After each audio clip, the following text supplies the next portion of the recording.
So you draw a line from there that goes to there. Job's a good un.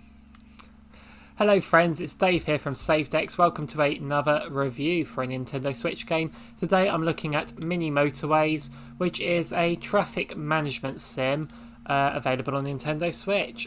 So I thought the best way to showcase this game is pretty much talk my way through how this game works as I give my opinion on it. So this is a game that dropped on the Nintendo eShop during an Indie World recently, and it was one that took my interest from, I think it was just in a sizzle reel, but I thought, looked at it, it was £12, and I thought, I don't really have time to play a lot of games at the minute and spending money on them as well. I'm restricting how many I buy. But then the publishers gave me a review code for it, so thank you very much for that. I really do appreciate it.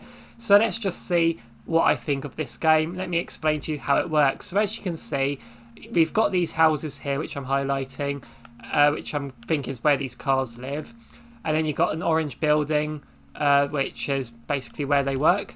I'm connecting the roads here. On the left here it says I've got 10 road tolls left. Up here, this thing that says number 7, that's how many commute journeys have taken place. And up here is the day of the week, it's Friday, and the time's going round, and it basically goes through the week. And when it gets to the end of the week, which we'll show you in a minute, you get to have an upgrade. Basically, you get more road tolls and you get more assets on how to build your road. So the idea is to keep this community, these businesses going. You have to keep the traffic flowing. You have to put in things like roundabouts, traffic lights and stuff to stop congestion and keep these businesses going. So as you can see, the times go around a bit slow. If I press the R button, the time will speed up like that. If I press the L button, it will slow down again. If I press the L button again, it will freeze. Everything freezes. But I'll get to that in a sec. So let's just get to the end of the week, Sunday night. There we go. So now I'm going to get a roundabout with 20 road tiles. So as we're into another week now, so as you can see, not much has happened so far. So when another lot comes, like every week, like more stuff gets added, I've got to now make sure that I've got these. So orange houses have to go to orange buildings.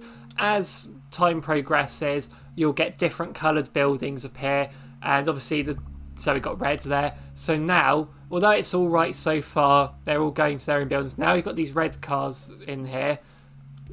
They're going to have to go to the red building, and they could cause hold-ups with the orange cars. So so there's that. So now we've got one aspect here. This is on the other side of a river, this one. So if I just draw over a river, that uses up a bridge. I've used up my bridge. I don't have any other bridges. So we'll have to look out for that. So I'm going to now cut to when I'm a few weeks in so that you can see how big this place can grow.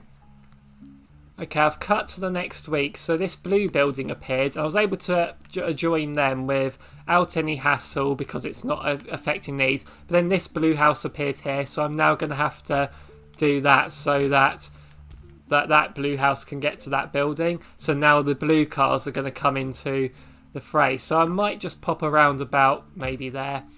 Just that might sort of help with the flow of traffic.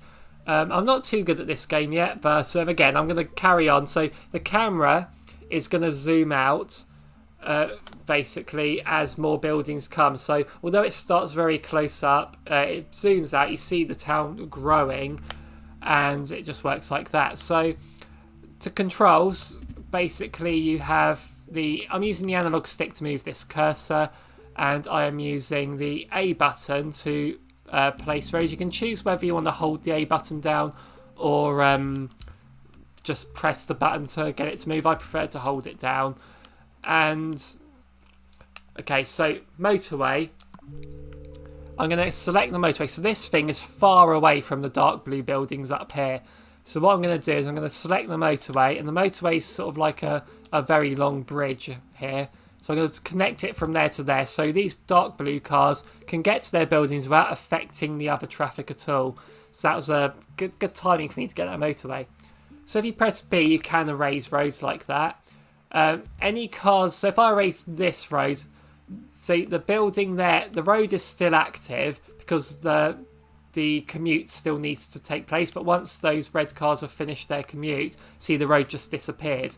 So I need to join that again, because I'm going to need that. So as cars appear, you're going to have to really keep an eye out on everything, as houses will appear not connected to a road, and as it gets bigger, it's hard to see where everything is, where new stuff is. It's easy to get lost. So when we're about to get into another week, we'll see what upgrades I can get.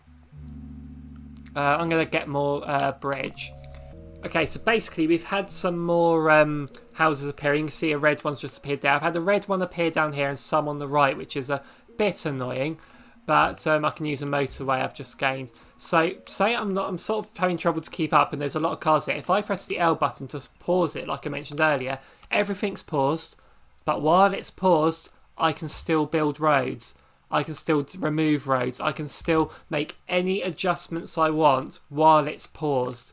So if I want to then add in a motorway, maybe relieve some congestion by joining those bits there, so these red cars don't have to travel all the way along here and hold up these blue cars. They can just take a quick shortcut there. I can now do that. And I love that that's a feature in this. So I'm going to cut to when it's really busy and manic now. Okay, I've sort of moved things. I've moved a few motorways things around just because people weren't really using number 2 there. I'll lay number 3 here so that they can have it there. So basically, that's just basically my mind's working. So as you can see, there's a lot going on. I'm going to slow down time a bit so it's not too bad. But there is something really satisfying about just when you've got the traffic flowing, just watching it go around sort of all organised. This is very much an organisation game as well, like traffic management. And so basically, I screened the controls. I mentioned, you just use the A and B button, L and R to speed up and slow down time. So one thing to also mention is there are touchscreen controls in this. If you're playing handheld mode, you can just basically tap on the screen, drag with your finger, which obviously works as well as you'd expect it to. But I personally prefer using the buttons, even when playing in handheld mode. I think it's because that way I'd be holding the switch with one hand and then my finger. I don't find that too comfortable, but I suppose if you have to switch on your lap, then that eliminates that. So the whole idea is it's a high score game. As you notice, I've got 700 commutes done so far. This building here is about to fail, I think. That's what that wheel's looking like. But I've got cars going on the motorway to it, so hopefully that's going to alleviate it. When you reach 1,000 commutes on a level, that's how you unlock a challenge mode, which I will explain in a second. But ultimately, to unlock the next level, because this level is based on Los Angeles, and they're sort of based on real-world locations, and you basically have to do like 300 or 400 commutes to unlock the next level. Then it just becomes a high-score thing. 1,000 for the challenge mode, which I'll show soon. I'm probably about to fail this game anyway, so we'll see how this goes. So we've got some dangerous-looking wheels appearing here. So I've just really got to keep on top of it. So I've got a dark blue one here that's looking ominous, so let's connect that there. I'm probably about to fail here, so I've gotten over 800 commutes. It's counting quite fast now, so I'm going to cut to show you a challenge. Okay, so here's how you do a challenge mode. Once you've done over 1,000, as you can see, you've got like leaderboards. I'm in the bottom 50%, that's nice. And you've got like, here's some challenges you can do. So if I choose stars in their eyes, so if I play this challenge, I get double the upgrades every week, or double the choice.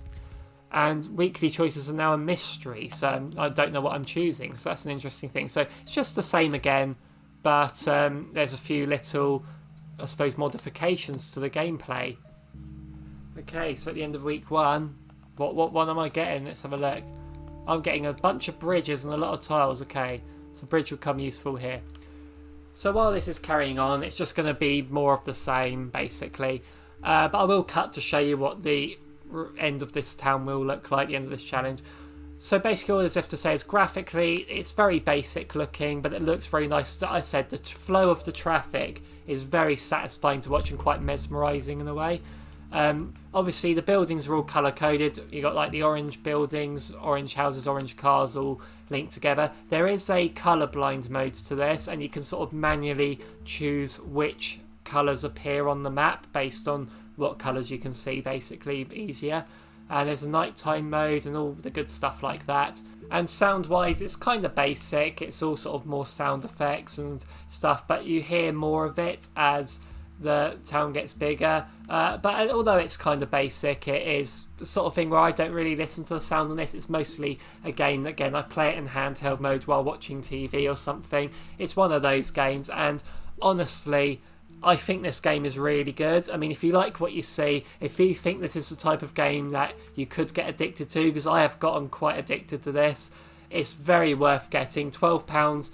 Again, I did think that seems like quite a lot for someone like me who's trying not to buy so many games nowadays.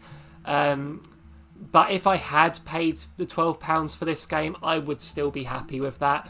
So I'm very, very, very grateful that I was given a review code. That hasn't influenced my decision on this game at all. But, you know, it's just a game I knew I'd like. And I didn't think I'd like it this much, though. So, yeah, so thank you again for providing me with a review code. So let's cut to see how this challenge ends. Okay, so that's how I ended that. And, man, I got a bit over my head there. But honestly, really good game. So the last thing to sort of really mention is there are daily challenges and weekly challenges. So what we've got so far is start with 4 roundabouts, and the bridge requires double the amount of road tiles. So that's going to be quite a challenge, isn't it? And the weekly challenge is so unlimited traffic lights, start with 3 motorways, and no destinations become circles. Okay, so yeah, so it's just quite a nice little charming game to play. So like I was saying, I think this is definitely worth the £12 that they're charging for. Even if you're curious about this and you're not sure, then wait for a sale, add it to your wish list. This is definitely a really good, really fun, charming little game, and I do highly recommend this one. Thank you so much again for the review code for this one, and thank you for stopping by to check out this review. If you liked it, make sure you leave a like and comment on what you think of this game and any other kind of games like this that you could recommend. There was like this train one coming up I noticed as well that looked really cool. So also let me know in the comments what you thought of this review structure. Like I said, I'm not really doing reviews so much, and if I did, there'd probably be more in this style now, where it's more like informally me chatting about the game as I play it.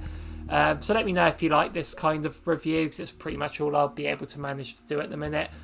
So thank you again for watching, everyone. See you in the next one.